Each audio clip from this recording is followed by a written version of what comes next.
Salut à tous, on se retrouve aujourd'hui pour le premier top 5 de ma chaîne.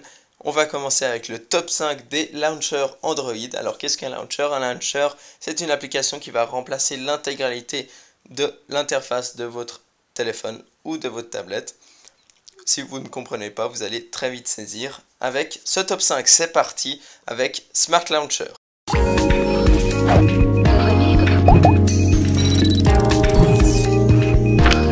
Alors, qu'est-ce que Smart Launcher? C'est un launcher très simple. Ici, il s'agit de la version Pro qui va vous coûter un petit peu moins de 3 €, il me semble.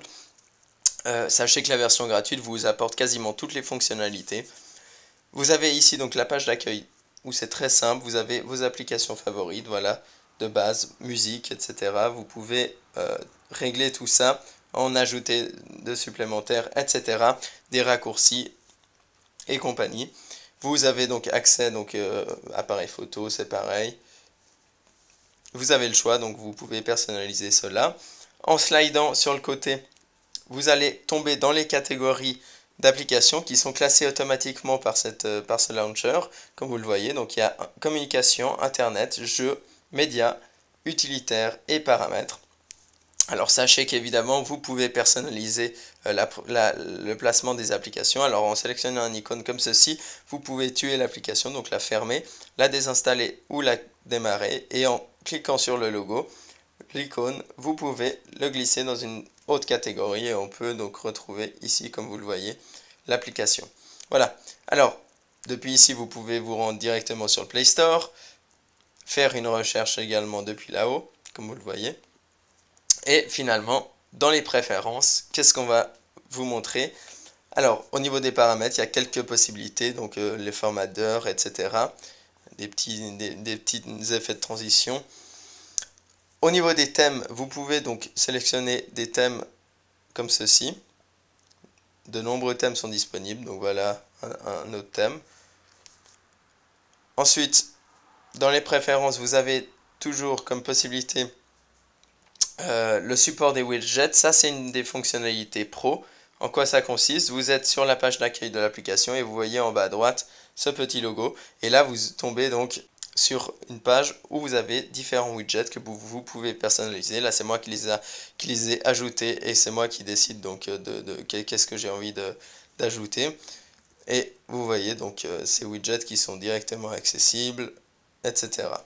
Voilà, donc ça, c'est uniquement disponible dans la version pro de l'application. Vous pouvez changer évidemment le fond d'écran et finalement vous pouvez régler différents gestes qui sont quelque chose de très pratique. Donc là, à un seul doigt, c'est gratuit et il faut savoir qu'à deux doigts, c'est la version pro comme il est écrit. Alors vous pouvez donc ajouter une action du launcher, comme vous le voyez ici, vous avez une petite liste, ou encore la possibilité d'ajouter d'autres activités, donc telle une application, etc. Voilà, alors on a fait le tour de ce launcher. N'hésitez pas à l'essayer, à essayer la version gratuite. Vous pouvez trouver les liens dans la description de la vidéo. On passe au numéro 4 de ce top 5 avec Action Launcher.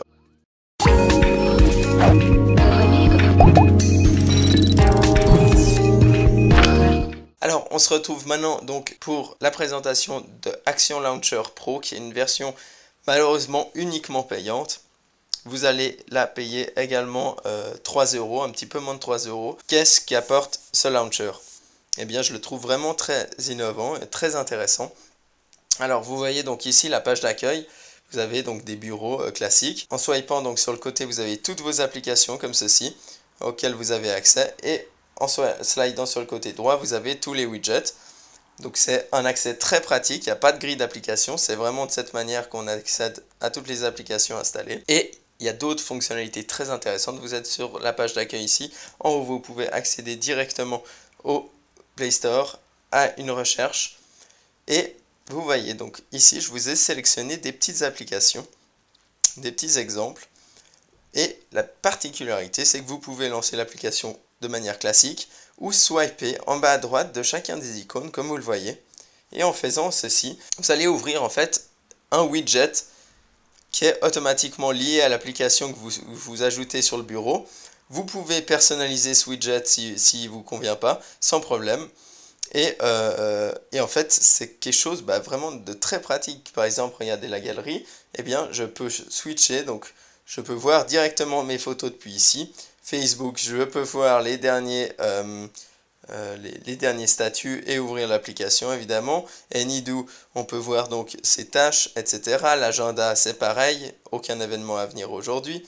Et vous avez Gmail par exemple, vous avez donc tous vos mails de cette manière. Et c'est donc une façon très pratique d'accéder directement à l'application, au widget d'application, ici à vos contacts, etc.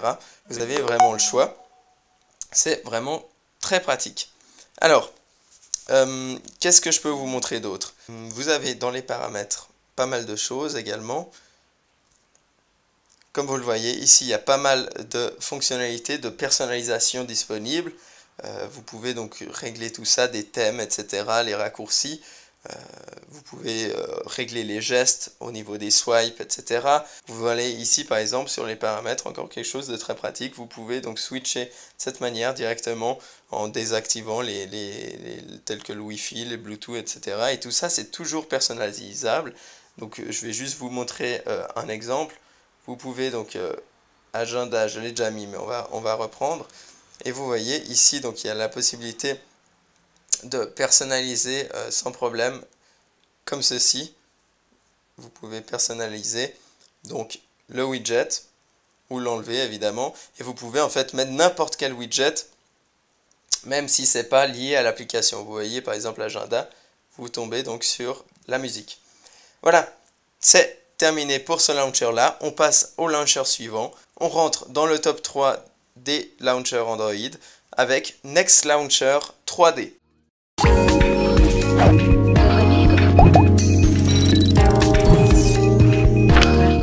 Nous voilà donc maintenant sur le Next Launcher 3D. Alors ce launcher, personnellement, il ne me plaît pas, mais c'est quand même quelque chose à présenter parce que c'est quand même des prouesses technologiques au niveau du développement qui sont assez impressionnantes. Vous voyez donc ici, c'est vraiment impressionnant. C'est un launcher qui est totalement en 3D. Vous allez avoir des effets tout à fait exclusifs que vous allez retrouver nulle part d'autre, où vous pouvez sélectionner de très nombreux effets. Et c'est vraiment, il y a une multitude d'effets. Vous voyez ici, vous pouvez switcher de cette manière entre les écrans, ajouter de nombreux écrans, etc. Il y a des transitions d'écran très très variées. Vous pouvez donc passer de cette manière également. En cliquant ici, vous avez plein de possibilités, par exemple vraiment des choses comme ça totalement farfelues où les icônes se baladent sur l'écran d'accueil et reviennent à leur place de cette manière. Ensuite vous avez donc là, comme je vous ai dit, les transitions, etc.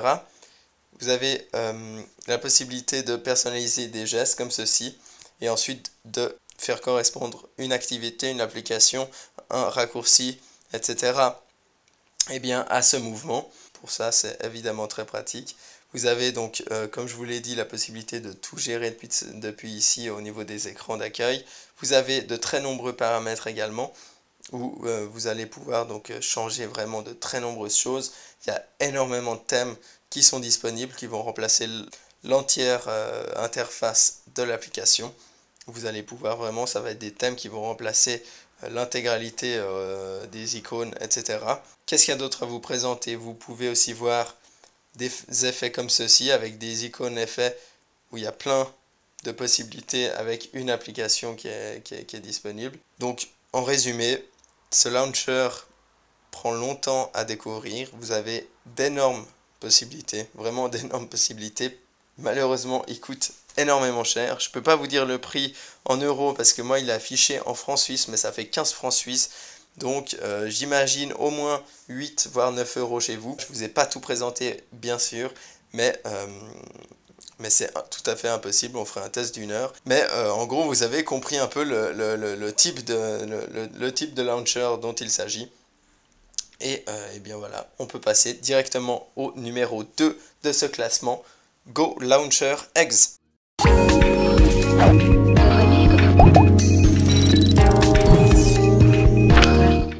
On se retrouve maintenant sur Go Launcher Eggs qui est de la même équipe de développeurs que le launcher précédent, mais celui-ci ici est gratuit et au niveau design est beaucoup plus épuré et beaucoup plus beau selon moi. Ça c'est évidemment mes goûts. Mais donc voilà la page d'accueil. C'est un launcher assez basique dans le sens où comme le launcher par défaut d'Android, où on a vraiment des bureaux, etc. On peut gérer pas mal de choses comme ça.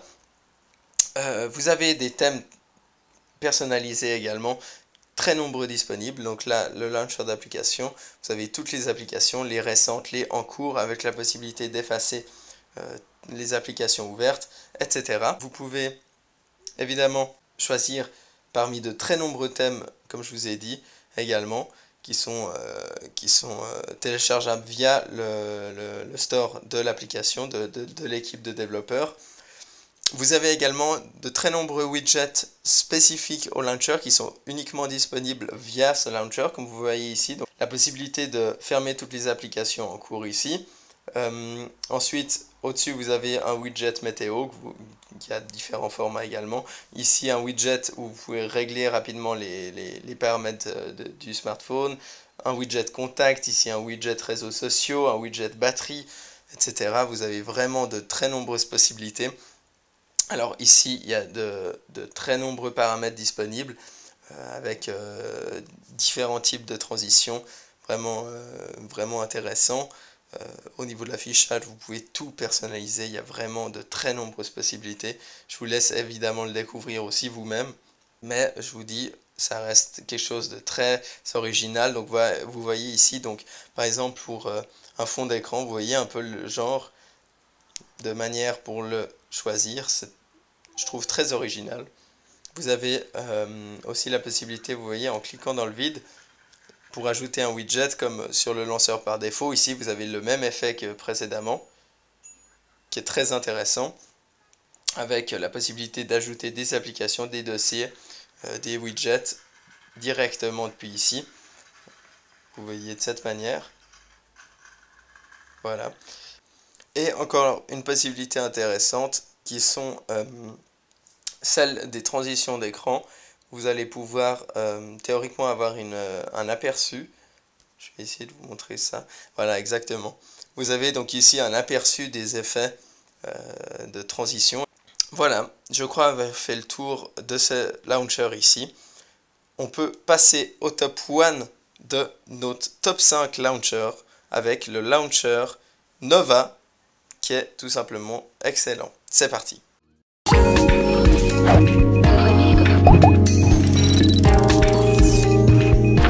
Voilà, donc on se retrouve sur Nova Launcher, qui est tout simplement le launcher que j'utilise, qui est uniquement malheureusement disponible à partir de la version 4 d'Android.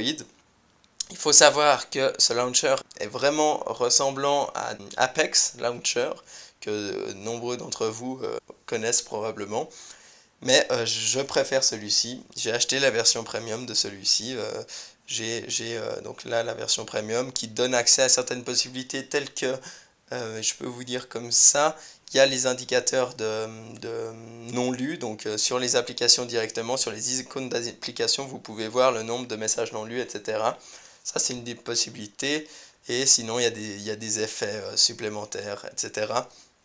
Mais c'est vraiment pas essentiel de prendre la version pro. Alors, donc, c'est un launcher très simple. Apex, c'est pareil, mais qui est tout simplement très rapide, comme vous le voyez, avec la possibilité, comme le launcher en fait basique d'Android, mais avec de très nombreuses possibilités supplémentaires. Donc, vous avez vraiment beaucoup de possibilités. Donc, au niveau des paramètres Nova, vous avez la possibilité de tout gérer, donc d'ajouter la barre de recherche, de la laisser persistante, etc. D'afficher des ombres, des effets de défilement, comme vous le voyez. Il y en a très nombreux disponibles, avec le nom des icônes, l'afficher ou non, etc. Au niveau du tiroir des applications, vous pouvez régler la transparence, les effets de défilement, le type de transition, si vous voulez que ça soit vertical, horizontal, etc. Au niveau du dock, eh bien, vous avez la possibilité de régler la taille des icônes, etc. Donc page du dock, icône du dock, en quoi ça consiste, c'est ça. Vous voyez donc la possibilité d'avoir plusieurs docks, ce qui est quelque chose de très pratique. Sinon, vous avez aussi la possibilité donc de régler tout ce qui est dossier, donc des types de dossiers, empilement, grille, éventail et le thème de celui-ci. Vous pouvez même personnaliser le thème des dossiers avec la transparence du fond comme d'habitude. Ensuite, il y a des gestes et des boutons également disponibles. Ici, vous pouvez donc avec 2 doigts ou avec un doigt, les 2 doigts il me semble, c'est possible que ça soit dans la version pro. Avec les 1 doigt, vous pouvez faire avec 2 doigts. Dans la version gratuite, il y a les pincements, l'écartement, glisser vers le haut, vers le bas et double tapotement. Ensuite, c'est des versions premium, mais c'est secondaire. Vous avez déjà pas mal de possibilités avec ces mouvements-là. Vous pouvez donc associer n'importe quelle fonctionnalité à ces mouvements, donc lancer une application, lancer un raccourci, appeler un contact, etc. Ensuite, qu'est-ce que je peux vous dire d'autre? Il y a la possibilité de, comme vous voyez ici, donc de modifier les raccourcis, etc. Donc vous avez vraiment pas mal de possibilités. Fonctionnalité très pratique. Par exemple, ici, vous voyez de cette manière, on associe une application à un icône. Par exemple, je sélectionne l'agenda, je mets OK, et là maintenant, en swipant sur Gmail, ça lance l'agenda. Quelque chose de très pratique. Et par exemple, sur l'icône téléphone de votre smartphone, vous pourrez par exemple sélectionner un raccourci pour téléphoner directement un utilisateur, un de vos contacts, et en swipant de cette manière, ça va appeler directement le contact. Donc c'est des petites choses comme ça qui font que l'utilisation quotidienne de son téléphone ou de sa tablette est facilitée. Et au final, on a vraiment un plaisir au niveau de l'utilisation. Et maintenant, il y a aussi également donc la version pro, comme je vous l'ai dit, un indicateur des non-lus, comme vous le voyez, où vous pouvez tout personnaliser, le thème du non-lu, etc. Et finalement, vous pouvez aussi régler au niveau de la sauvegarde, évidemment, sauvegarder la disposition des icônes sur la page d'accueil, etc. Et voilà, je crois qu'on a fait le tour. Évidemment, tous ces launchers sont encore à présenter, à découvrir. Je n'ai absolument pas tout présenté, mais ça aurait été trop long. C'est déjà long d'ailleurs. Ça fait déjà un petit moment que vous regardez la vidéo, si vous êtes toujours là. Et bien voilà, on a terminé avec ce top 5 launcher. N'hésitez pas à télécharger chacune de ces applications pour les tester. Tous les liens se trouvent dans la description de la vidéo, que ce soit de la version gratuite ou la version payante. Je vous souhaite à tous une excellente journée. N'oubliez pas de liker et surtout partager, ça me ferait vraiment plaisir. C'est comme ça que j'avance, c'est grâce à vous. Merci encore et à très vite pour un nouveau top 5 ou des tests d'applications et voir des tutoriels. Merci à tous. Salut!